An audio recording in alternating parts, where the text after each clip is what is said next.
Welcome to this series in Out of the Park Baseball 26. This series is going to be taking a journey through baseball history like you've not seen before, in that we are rewriting history. We're going to turn back the clock to 1921, a time when legends of the game were forging their legacies, but this time we're doing it with a twist. This is not Major League Baseball as it played out, but instead how it could have played out.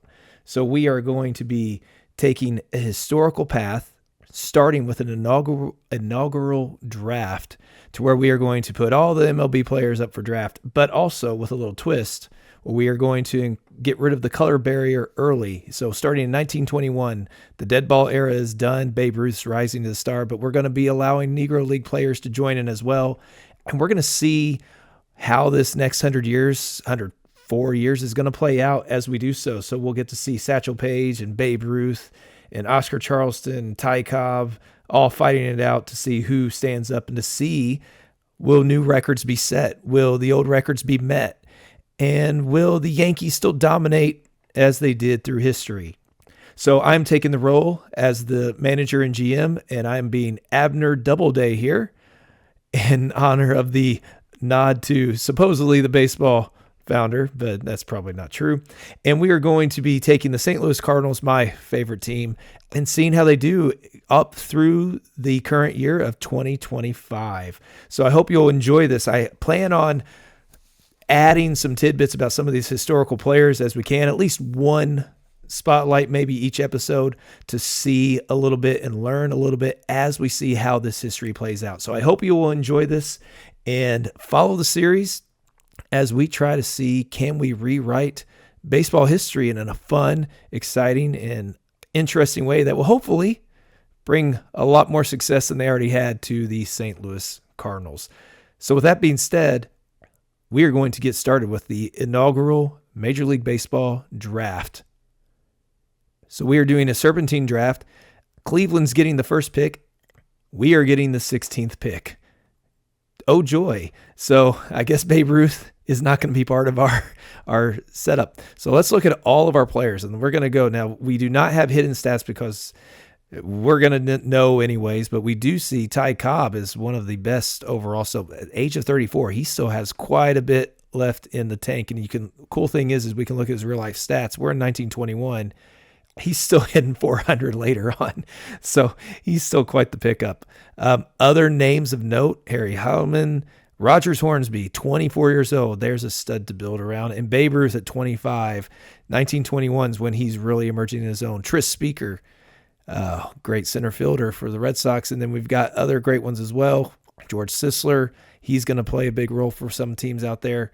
Frankie Frisch, quite the number of players. Let's check out the batters. Who are our pitchers? Who are our big pitchers? Maybe you'll recognize some of these names. I'm not familiar with outside of Walter Johnson, but he's on the tail end of his career here. Grover Cleveland Alexander as well at 33 is finding his way out. Rube Marquardt, I'm somewhat familiar, but again, on the way out. So this is going to be an interesting play. So with that being said, let's start the draft and see how things play out. Let's do the first bit here to see who goes early in the first maybe 5 or so picks. So Cleveland is going to take Rogers Hornsby, followed by the Senators taking Babe. And then we've got who did Detroit took? Harry Heilmann. Oh, they did not take Cobb. That's kind of disappointing. Philadelphia is going to take Earl Smith. Cobb's still out there? Tris Speaker's off the... Okay, so that was number 6. The Browns have to take Cobb, right? Okay, there he goes. So we've got... Now the Reds are going to take Heavy Johnson. I'm not familiar with that guy. Dave Bancroft. George Sisler going to the Yankees. Was he a Yankee? I feel like he was. No, he was not. St. Louis. All right. The Boston Braves are going with Slim Legs. Look, these nicknames were fantastic as well. You've got to say. Ken Williams. Pittsburgh. Man, when do we get a pick? Frankie Frisch. Oh, we're not going to have anybody left. Goose Goslin. Frank Snyder. Okay, so here we are. What do we want to build our team around as we start to hopefully build a contender right off the bat? I hesitate to pick anybody too old because I'm afraid that we're not going to have anybody all that great. Let's see who the scouting director is going to recommend for us. Max Scoops Carey. Interesting. 30 years old, out of Terre Haute, Indiana. We can check out the stats. So he was a Pittsburgh Pirate. Not familiar with him. Now, we're not going to find a lot of home runs in this. Batting averages are going to be pretty nice. He is a center fielder, but let's check out what was his defense like. He can play defense very well up here as well. So he is the cornerstone potentially of our defense. Let's look at, well, we got Smokey Joe Williams. Any other names I recognize out here?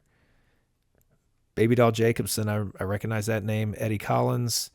Again, a lot of these guys are on their outside. Zach Weed is, again, another great player, but he's 32. Oh, man. Walter Johnson. I can't let this, how great it would. Let's look at okay, so Hack Wilson is our number one potential guy. Bobby Veach is up here. Oh, okay. So I think Jimmy Dykes. I'm familiar with Jimmy Dykes, second baseman, playing the hot. So he's a solid player. He's got a little bit of a power bat to him. Defense is great. So we're gonna go with Jimmy Dykes to start. I think first player. Now we get another one. I think we're gonna go with Hack Wilson because he's got the power punch. He's got a good decade that he can develop for us. So we're gonna go with Hack Wilson. He may not be our guy at first, but I don't want anybody else picking him up. So we will auto draft until our next pick and see who's out there. We'll start with Les Mann. Well, we could go Smokey Joe Williams. I feel like that could be a great pickup for us. The Negro League player in the 1930s. So he's a wild card in this one. Let's go with him. We need a pitcher.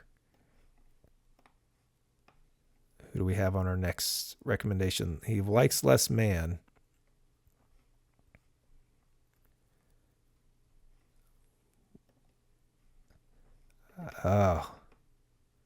Frank Baker is a solid hitter. Smokey Joe Wood. I could have two Smokey Joes on the same team. That'd be kind of fun. He's a right fielder. Not the best at defense. Not the most speed either. Well, let's look at our pitchers again. Who's out there? Almamu, Grover Cleveland Alexander's still out there. Any big potential? Well, Pat Malone, 18 years old, but he's going to be a long way away before he's useful to us. A long way. So maybe we go with Al. Oh, he's near the tail end of his career, most likely. Okay, so we will go with...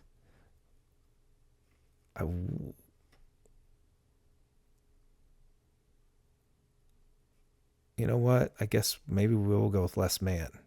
Solid player, played for St. Louis in real life. We'll listen to our scout. All right, I'm going to skip ahead the rest of this draft, and we will see what the team looks like. Well, we have our team ready to go for opening day as we start off against Chicago.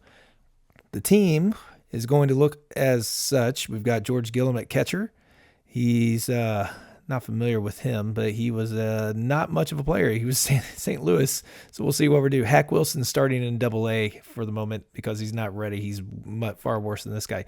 Lou Blue, great name, is going to be our first baseman. Jimmy Dykes, our first pick, is going to be at second base. He's batting second. We got Mike Manali at third, Wally Gerber at short. We're a little thin on the infield, I think, outside of Jimmy. We've got Fats Jenkins. Look at these names. But Wade Johnson's left field. Now, I did make 4 signings. I knew the computer was going to snatch all these guys up, so I limited myself to 4 who were available in free agents. I took from the Negro Leagues Oscar Charleston, who is one of the enigmas of baseball because he was born the same year as Babe Ruth, and he played in an era where, statistics were not around. He's in the Hall of Fame, but there's so many stories about him and how great he was. Apparently, according to a writer in a newspaper at the time, and from Pittsburgh, said that Tris Speaker was compared to him instead of him being compared Tris Speaker. So he was an amazing player. He had speed. He could hit. Amazing player. So I wanted to put him and give him a shot and see what he could do. We got Ross Youngs as well. We were able to get him early in the draft, and he's a stud player as well. He goes on to a fantastic career in real life, so we're hoping he does the same. Then in pitching is where we picked up another couple players. We got George Britt from the Negro Leagues as well to be one of our great pitchers. We have Bullet Joe Bush, who we were able to draft. I mean, we got Bullet Joe and Smokey Joe. That's a winning combination right there. But we did sign Lefty Grove in free agency. He's not quite ready to be our starter, but another one that we picked up in free agency was Lou Gehrig as well. So I did take a little liberties to get him. George Yule is another player that we drafted who I have hopes for that will succeed in our pitching, but we are going with the 4-man rotation as we seek to see how we do in this opening season, 1921. So the goal is to play through 2 seasons in this episode and see how we stack up. So let's jump ahead into the middle of the season and see where we're at, how we're doing. All right, so here we are on July 1st. Things are a little rough for us. As you can see, we're nowhere in the standings near the top. We are at the bottom, 12.5 back, 31-42, not doing well. The rotation, the pitching is not going great for us. We are having some hitting success. Oscar Charleston is living up to the hype. He's doing fantastic for us. Having 7 stolen bases is not much, but he's 10 home runs. And if we look at the league leaders in the NL, let's see, 13 is the lead. Heavy Johnson, George Kelly, Austin McHenry are all up there. 25 stolen bases. Who's 393 average by Alejandro Ohms. Now, we are doing great on strikeouts. Smokey Joe Williams and George Britt, not Brett. He'll show up later.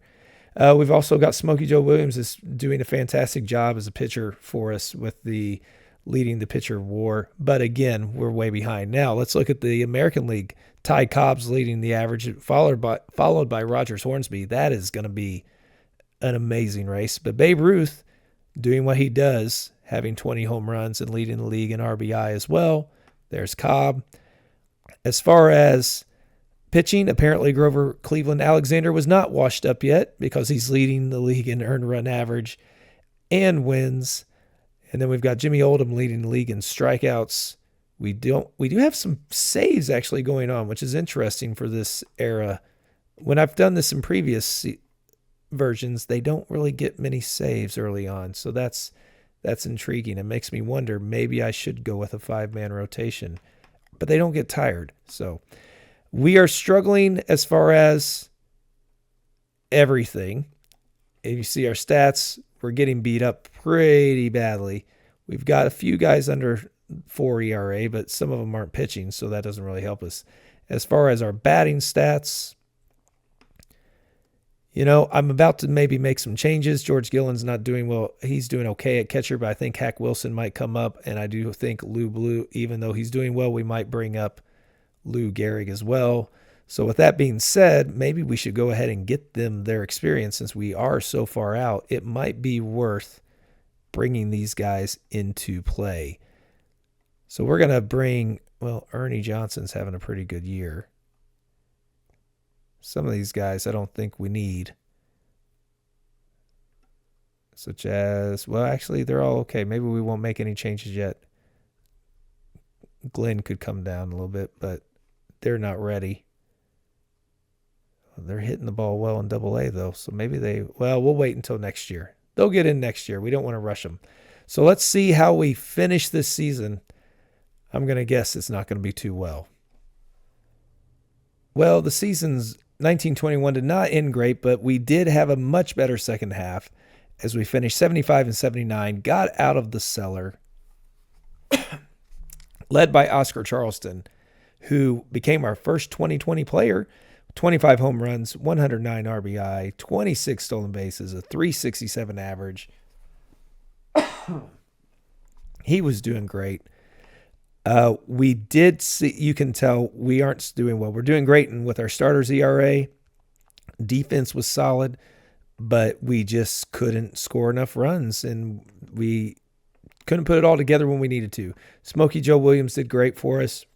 We did get Lou Gehrig and Hack Wilson up at the end. Try to get them a little cup of coffee into the big leagues for the last month with the expanded roster. Now, if we look, Cincinnati dominated for much of the season. It got a little closer at the end with the Giants coming back, but they were led by Zach Wheat and Heavy Johnson on the offense. Fantastic team, you can tell. Runs scored, batting average, everything in the top. Their pitching is not really carrying them, so it'll be interesting to see how they do against the Washington Senators, who won in a close one against the Red Sox, but they have Babe Ruth leading the way with his 38 home runs and 132 RBI. It's going to be tough. Baby Doll Jacobson also having a fantastic year. Hank Severud. So these are some big teams. Oh, they only have 3 players in their bullpen. That's interesting. So I have way too many pitchers is all I'm seeing. Way too many pitchers because they don't use them all anyways. Well, I don't have as many as I thought. Lefty Grove did get a little bit, but his control is horrible. As you can see, 24 walks. But so it'll be interesting. As far as league leaders go, we did have Oscar Charleston finishing second to Alejandro Olmos, second to George Kelly. He didn't get in the runs batted in because he didn't have the players in front of him getting on base enough. But he does lead in on base and slugging. He leads in WAR. He was dominating. Smokey Joe Williams also had a great year, followed by George Britt. Fantastic season for both of them. Over in the American League, Ty Cobb, 398. Both league leaders almost touching 400. Babe Ruth at 390. Amazing season that he has, almost winning the Triple Crown. Ty Cobb kept him out. And then in the pitching side, Walter Johnson, not washed up. I did make a run at trying to trade for him because he was on the trading block. Couldn't make it work without mortgaging way too much of the future, and we didn't want to do that for a season that is probably a wash. So we're going to see how the season finishes up and check out who wins this best of 9 series. Oh, well, that's fantastic. We don't need to see that. Let's go back to our playoffs. So the Reds 3-1, 4-1. Oh my goodness, the Reds are running away with it 5-1. Wow, they did a fantastic job. So now let's go ahead and jump ahead to the award winners as we prepare for the offseason.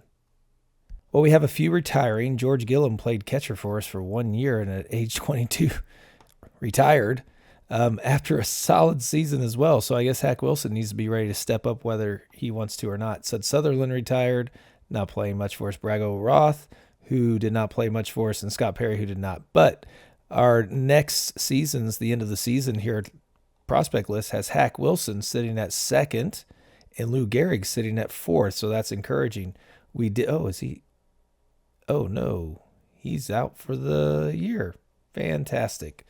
That was news to me.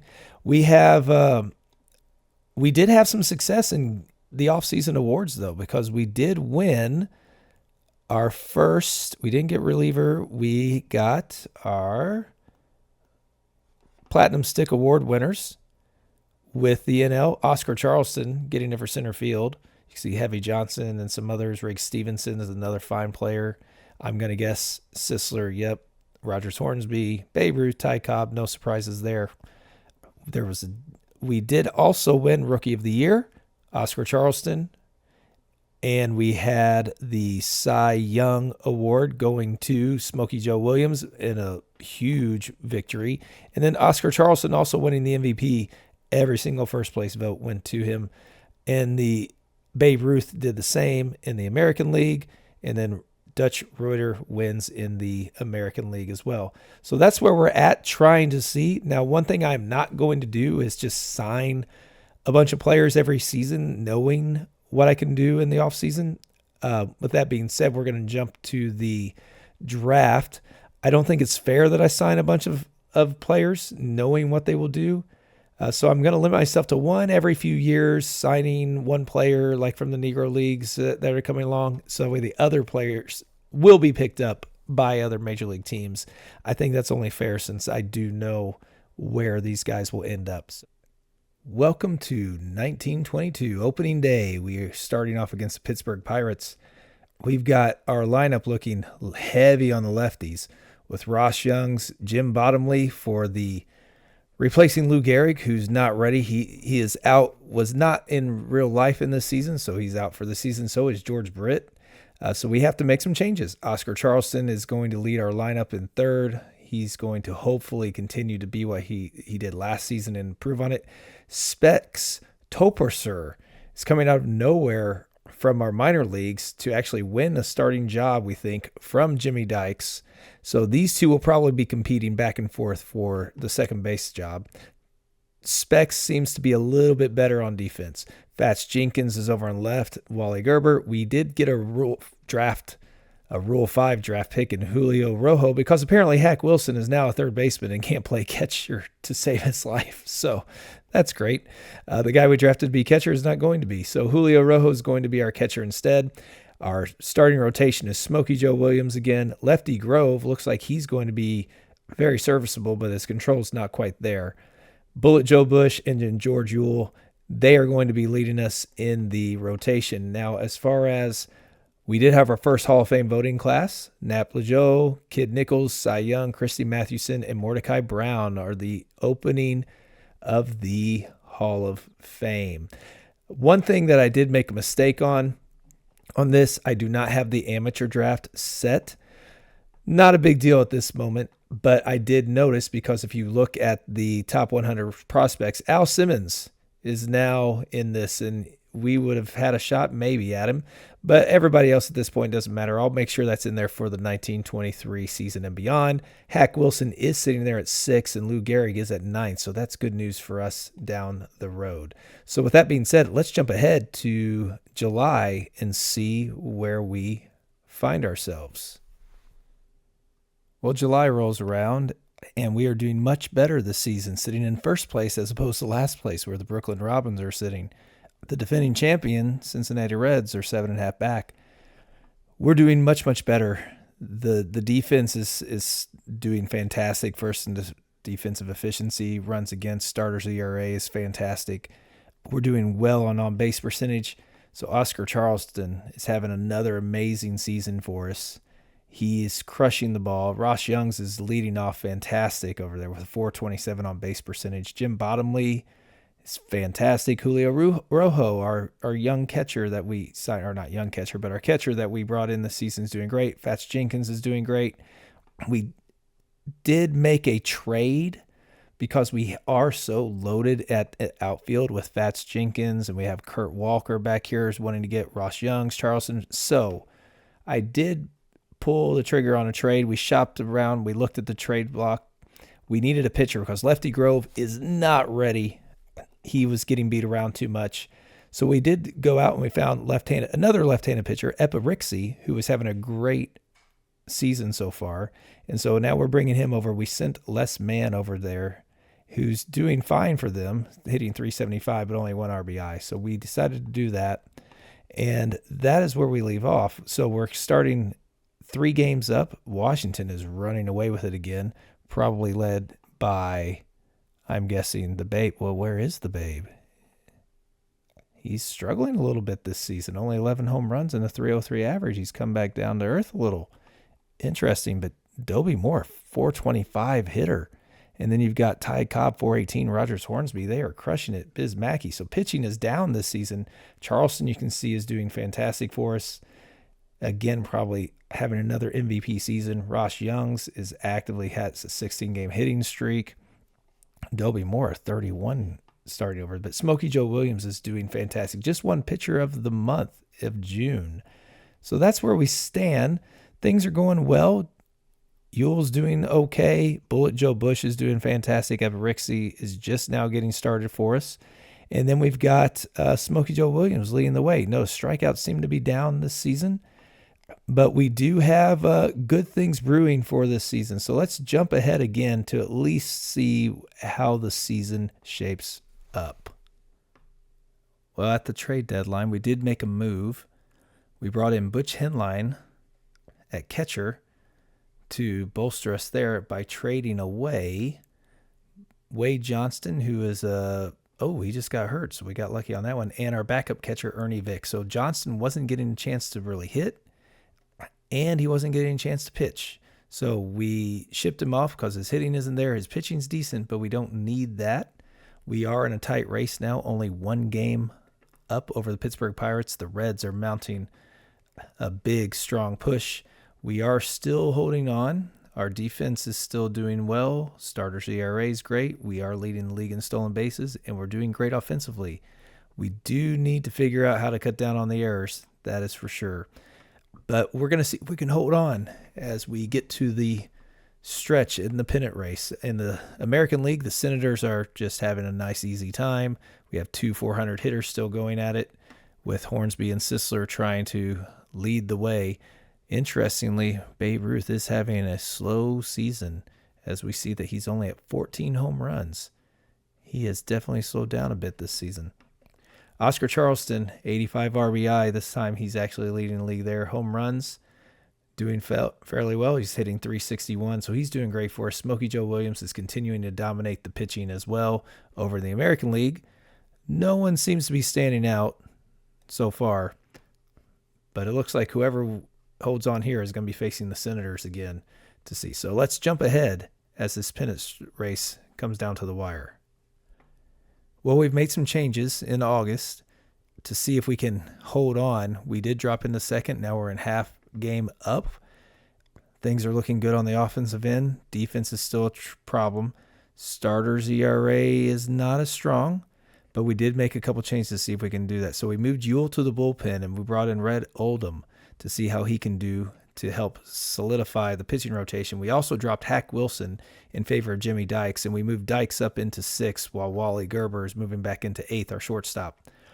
I'm hoping these changes will be what we need. Oscar Charleston continues his monster year. Ross Youngs is having a fantastic year as well.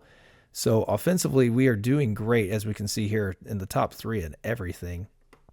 And then Smokey Joe Williams at 25.7, 2.55 ERA is just outstanding. Epirixie has been fine for us as well. And then Bullet Joe Bush is again hitting well. And then Red Oldham, we're hoping, will be what we need to get us over the line come October. Well, we did hold on, and we made the World Series, our first one in year 2, at 92-62, held off the Pirates by 3 games.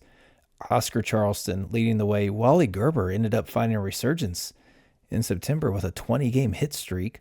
Jimmy Dykes has been great for us. Red Oldham's holding down the fort there. Our pitching staff's doing just fine. The defensive efficiency is great again, but the errors are horrible. But our offense has really picked up since making the move. Butch Henline has been fantastic for us overall as a catcher. So I'm hoping that is leading the way. We will be facing the Washington Senators. Babe Ruth finishing with 30 home runs, a monster into the season, going from 14 to 30 in such a short time. So that's going to be fun squaring off against him. They only held on by 2 games, though, interestingly enough. Oscar Charleston leading batter war, just behind Tris Speaker there. He fell out on the home runs and the average, but still 374, 111 RBI, 18 home runs, as well as 114 runs, 219 hits. I mean, he's fantastic. He even picks up 17 stolen bases along the way. What a player. Wally Gerber, like I said, 3rd in hit streak. Charleston had the 1st. ERA crown goes to Smokey Joe Williams. He also leads and wins with 30. Wilbur Cooper was close behind, so was Bullet Rogan.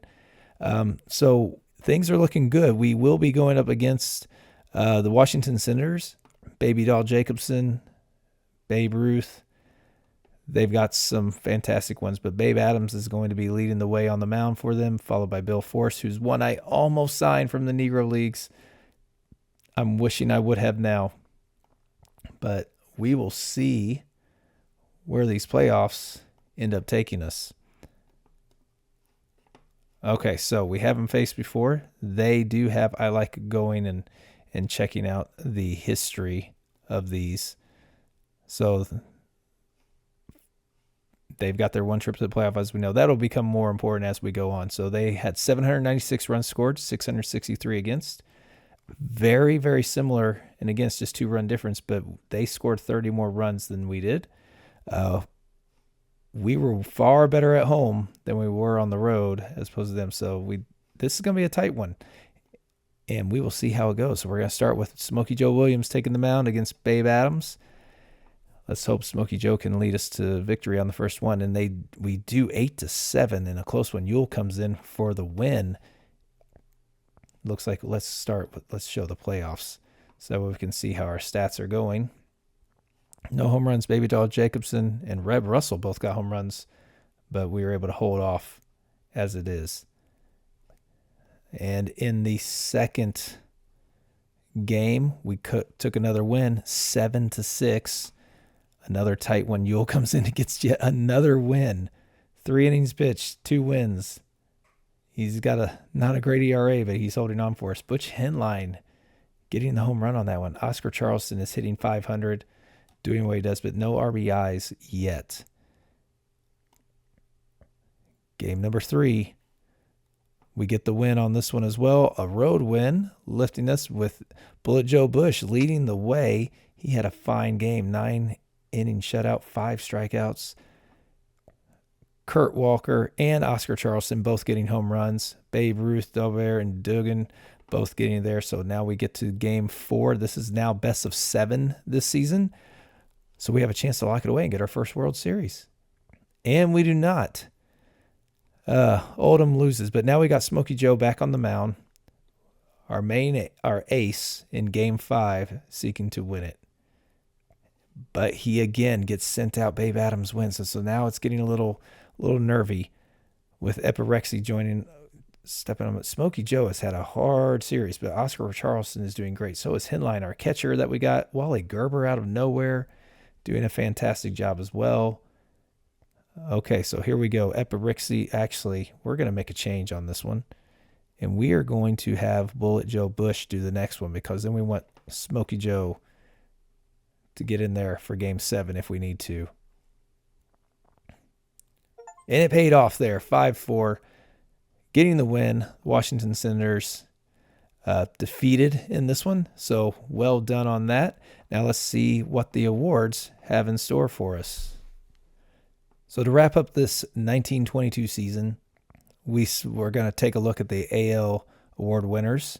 Here we have our Gold Glove winners with Harry Hooper, Heathcote, Reb Russell, Bancroft, Fuster, Bone, Wally Pipp.